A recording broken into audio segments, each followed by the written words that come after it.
ಈಗ ಕನ್ನಡಪ್ರಭದಲ್ಲಿ ಯಾವೆಲ್ಲ ಸ್ಟೋರೀಸ್ ಇದೆ ನೋಡೋಣ ಬನ್ನಿ. ಎಸ್, ಕನ್ನಡಪ್ರಭದ ಫ್ರಂಟ್ ಪೇಜ್ ನಲ್ಲಿರುವಂತಹ ಸುದ್ದಿ, ರಾಹುಲ್ ಸಂವಾದದಲ್ಲಿ ಮೋದಿ ಪರ ಘೋಷಣೆ. ಬಹಳ ಮುಜುಗರ ತಂತು ರಾಹುಲ್ಗೆ. ಹರ್ ಹರ್ ಮೋದಿ, ಮತ್ತೆ ಮೋದಿ ಎನ್ನುವಂತಹ ಫಲಕವನ್ನು ಪ್ರದರ್ಶಿಸಿದ್ರು ಟೆಕ್ಕಿಗಳು. ಇಂತಹ ಅವ್ಯವಸ್ಥೆಯ ಕಾರ್ಯಕ್ರಮವನ್ನು ನಾನು ನೋಡೇ ಇಲ್ಲ ಅಂತ ರಾಹುಲ್ ಕಿಡಿಕಾರಿದ್ದಾರಂತೆ. ಪ್ರಮುಖವಾಗಿ ಕೃಷ್ಣ ಬೈರೇಗೌಡ ಹಾಗೂ ರಿಜ್ವಾನ್ ಅವರನ್ನ ತರಾಟೆಗೆ ತೆಗೆದುಕೊಂಡಿದ್ದಾರೆ ಅನ್ನುವಂತಹ ಮಾಹಿತಿ ಇದೆ. ಇನ್ನು ಅದಕ್ಕೂ ಮುಂಚೆ ಅವರು ಪ್ರಮುಖವಾಗಿ ಕಲಬುರಗಿಯಲ್ಲಿ ರಣಕಹಳೆಯನ್ನು ಮೊಳಗಿಸಿದ್ರು. ಅಲ್ಲಿ ಚೋರಿ ಪತ್ತೆ ಬಳಿಕ ಮೋದಿ ದೇಶವನ್ನೇ ಚೌಕಿದಾರ್ ಮಾಡ್ತಿದ್ದಾರೆ ಅಂತ ರಾಹುಲ್ ಮೋದಿ ವಿರುದ್ಧ ಕೆಂಡ ಕಾರಿದ್ರು, ವಾಗ್ದಾಳಿ ನಡೆಸಿದ್ರು. ಏನಾಯಿತು ಒಟ್ಟಾರೆ ರಾಹುಲ್ ರಾಜ್ಯ ಭೇಟಿ? ಸಂಪೂರ್ಣ ಚಿತ್ರಣ ಇದೆ ಫ್ರಂಟ್ ಪೇಜ್ ಮತ್ತು 10ನೇ ಪುಟದಲ್ಲಿ. ತಪ್ಪದೆ ಓದಿ. ಅದರ ಪಕ್ಕದಲ್ಲೇ ನಿನ್ನೆ ಮಂಡ್ಯ ವಾರ್ ಬಹಳ ದೊಡ್ಡ ಮಟ್ಟಕ್ಕೆ ಸದ್ದು ಮಾಡಿತ್ತು. ಯಾಕಂದರೆ ಅಧಿಕೃತವಾಗಿ ಸುಮಲತಾ ಪಕ್ಷೇತರ ಅಭ್ಯರ್ಥಿಯಾಗಿ ಘೋಷಣೆ ಮಾಡಿದ್ರು. ಪಕ್ಷೇತರವಾಗಿ ನಾನು ಸ್ಪರ್ಧಿಸ್ತೀನಿ ಅಂತ.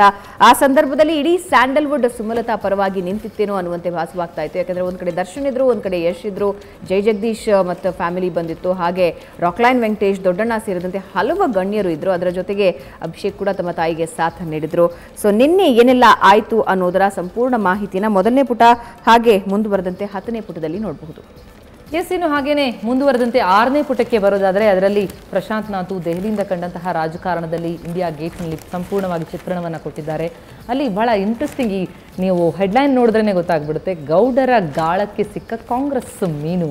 ಸಿದ್ದು ಮೊಯ್ಲಿ ಮಾತು ಕೇಳಿ ಮುದ್ದಹನುಮೇಗೌಡರನ್ನ ಹರಕೆಯ ಕುರಿ ಮಾಡಿದೆ ಕಾಂಗ್ರೆಸ್ ಅನ್ನುವಂಥದ್ದು. ಹಾಗಾದರೆ ಏನು ನಡೀತಾ ಇದೆ? ದೆಹಲಿಯಿಂದ ಅವರಿಗೆ ಯಾವೆಲ್ಲ ರೀತಿಯಲ್ಲಿ ರಾಜ್ಯದ ರಾಜಕಾರಣ ಕಂಡು ಬರ್ತಾ ಇದೆ? ಸಿದ್ದು ಗೆದ್ರೋ ಸೋತ್ರೋ? ಮುದ್ದಹನುಮೇಗೌಡರ ಸ್ಥಿತಿ ಈಗ ಹೇಗಿದೆ? ಕಾಂಗ್ರೆಸ್ ಒಕ್ಕಲಿಗರ ಕಥೆ ಏನು? ಯಡಿಯೂರಪ್ಪ ಮನಸ್ಸಿನ ತಳಮಳ ಯಾವ ರೀತಿಯಲ್ಲಿದೆ? ಈಶ್ವರಪ್ಪ ಶಾಪಿಂಗ್ ಟೈಮ್ ಬಗ್ಗೆ ಕೂಡ ಮೆನ್ಷನ್ ಮಾಡಿರುವಂಥದ್ದು. ಹಾಗಾಗಿ ಮುನಿಯಪ್ಪ ಮತ್ತು ಸ್ವಾಮಿಗಳು ಯಾವ ರೀತಿಯಲ್ಲಿದೆ ಅವರದ್ದು, ಅದರ ಬಗ್ಗೆ ಸಂಪೂರ್ಣವಾದಂತಹ ಚಿತ್ರಣವನ್ನು ಕೊಟ್ಟಿದ್ದಾರೆ. ಬಹಳ ಇಂಟ್ರೆಸ್ಟಿಂಗ್ ಆದಂತಹ ವಿಚಾರಗಳನ್ನು ಹಂಚಿಕೊಂಡಿದ್ದಾರೆ ಇಂಡಿಯಾ ಗೇಟ್ನಲ್ಲಿ. ತಪ್ಪದೆ ಓದಿ 6ನೇ ಪುಟವನ್ನು. ಆ್ಯಂಡ್ 8ನೇ ಪುಟಕ್ಕೆ ಬರೋದಾದರೆ ಬಿಜೆಪಿಯ ಸಾಮ್ರಾಟ್ ಆರ್ ಅಶೋಕ್ ಅವರ ಸಂದರ್ಶನ ಇದೆ. ಬಿಜೆಪಿಯಿಂದ ಯಾರೇ ಸ್ಪರ್ಧಿಸಿದ್ರೂ ಕೂಡ ಮೋದಿ ಪರವಾಗಿಯೇ ಮತಯಾಚನೆ ಮಾಡಲಾಗುತ್ತೆ. ಅದರ ಜೊತೆಗೆ JDS ವಿರುದ್ಧ ವಾಗ್ದಾಳಿ ಕೂಡ ನಡೆಸಿದ್ದಾರೆ. ದೇವೇಗೌಡರು ಭಸ್ಮಾಸುರ ಇದ್ದ ಹಾಗೆ ಅವರದ್ದು ಹೇಸಿಗೆ ರಾಜಕಾರಣ ಅಂತ ಹೇಳಿದ್ದಾರೆ. ಅದರ ಜೊತೆಗೆ ಯಾವುದೇ ಆಗಲಿ ಅತಿಯಾಗಿ ತಿಂದರೆ ಅಜೀರ್ಣವಾಗುತ್ತೆ, ಅಂತಹದ್ರಲ್ಲಿ ಒಂದೇ ಕುಟುಂಬದಿಂದ 7-8 ಮಂದಿ ಕಣಕ್ಕೆ ಇಳಿತಾ ಇರೋದು ಇದೊಂದು ಹೇಸಿಗೆ ರಾಜಕಾರಣ ಅಂತ ಕೂಡ ಹೇಳಿದ್ದಾರೆ. ಸೊ ಕಂಪ್ಲೀಟ್ ಸಂದರ್ಶನ 8ನೇ ಪುಟದಲ್ಲಿದೆ, ಮಿಸ್ ಮಾಡದೆ.